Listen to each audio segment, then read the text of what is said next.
Boeing admitted that its production cannot keep up with aircraft sales. However, the aircraft manufacturer aims to restore jet production to the pre-crisis levels it achieved before deadly crashes in 2018 and 2019 and last year's mid-flight door plug detachment.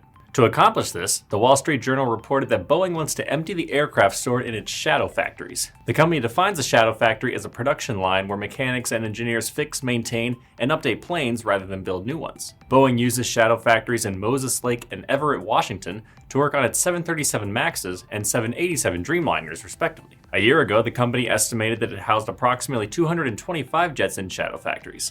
It claims that number dropped to 115 by 2025. The MAXs are reportedly mostly from the global grounding that followed the crashes. The 787s are awaiting checks to confirm that the aircraft parts received proper assembly after concerns regarding the production process. According to the Wall Street Journal, the shadow factories often demand Boeing's most seasoned workers.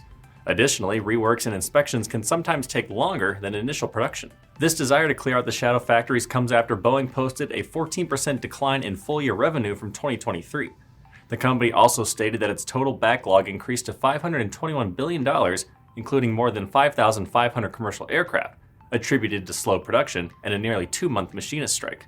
The Wall Street Journal reported that CEO Kelly Ortberg hopes to reach a monthly production rate of 38 737 MAXs and shut down the shadow facilities by mid-year. Early analyst estimates indicate that the company made 20 of the aircraft in January.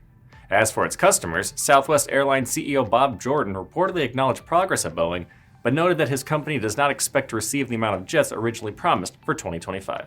I'm Nolan Beilstein. This is Manufacturing Now.